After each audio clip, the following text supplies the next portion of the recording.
एक कहावत है कि बदनाम हुए तो क्या हुआ, नाम न होगा। पत्रकारिता की अर्थी निकालने वाला सुपारी संपादक अर्नब गोस्वामी इस कहावत को शिद्दत से चरितार्थ करता है। सुपारी संपादक की लीला अपरंपार है।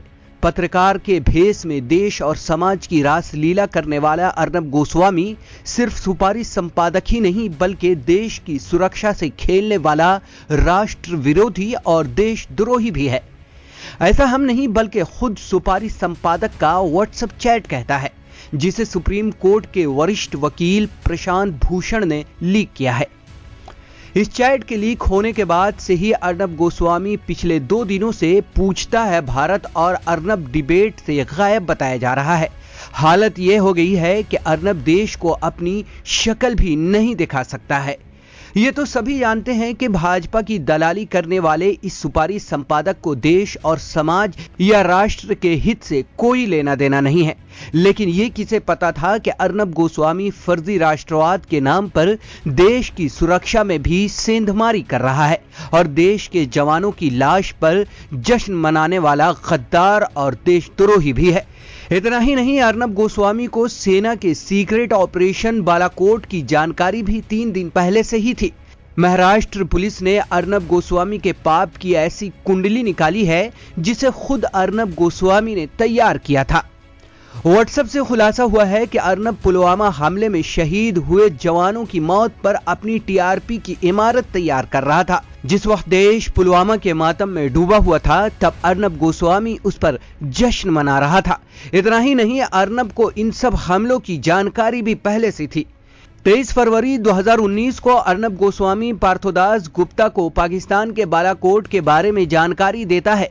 अर्नब को पहले से ही पता था कि पाकिस्तान और कश्मीर में कुछ बड़ा होने वाला है।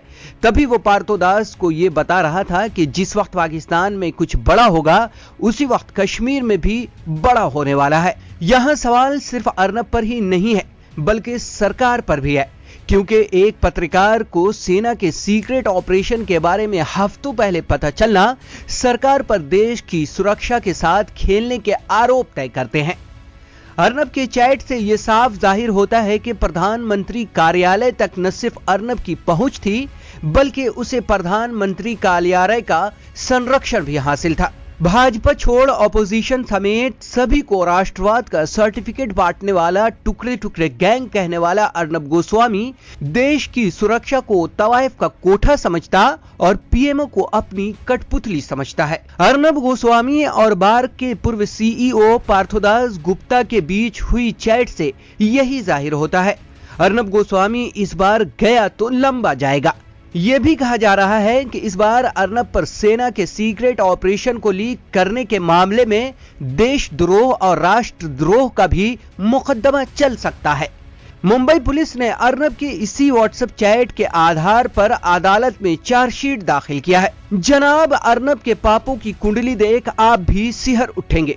बार्क में टीआरपी घपले का साझेदार पार्थोदास गुप्ता और अर्नब गोस्वामी दोनों की पापों की कुंडली से यह निकलकर सामने आया है कि पार्थोदास टीआरपी को लेकर रजत शर्मा और ट्राई द्वारा दबाव बनाए जाने के बाद सीधे प्रधानमंत्री कार्यालय के दखल के लिए अर्नब से मदद मांगता है। लेकिन जरा सोचिए, जिस सूचना एवं प्रसारण मंत्री प्रकाश जावड़ेकर ने अर्नब गोस्वामी को गिरफ्तार किए जाने पर यह कहते हुए ट्वीट किया था कि अर्नब की गिरफ्तारी महाराष्ट्र में प्रेस की आजादी पर सवाल खड़े करता है, उसी सूचना एवं प्रसारण मंत्री प्रकाश जावड़ेकर को बार्क के सीईओ नाकारा और बेकार बताता है और पीएमओ से दखल की बात कहता है। इस चैट में पार्थोदास गुप्ता अर्नब से पीएमओ में प्रगति के बारे में सवाल करता है, जिसके जवाब में अर्नब गोस्वामी पीएमओ को दूसरे तरीके से डील करने की बात कहता है।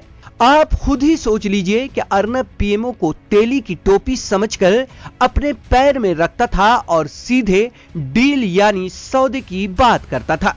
अर्नब और पार्थो के लीक चैट में ऐसी ऐसी कहानियां हैं जिससे ये पता चलता है कि अर्नब गोस्वामी सीधे प्रधानमंत्री और उनके कार्यालय से राष्ट्रवाद के विस्तार का हुक्म लेता था और इसी के एवज में पीएमओ द्वारा उसे संरक्षण मिलता था।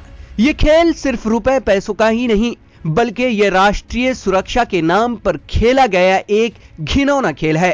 अर्नब और पार्थो की लीक हुई चैट इस बात की गवाह है कि अर्नब गोस्वामी के लिए सेना के सीक्रेट वॉर रूम के दरवाजे भी खोल दिए गए थे।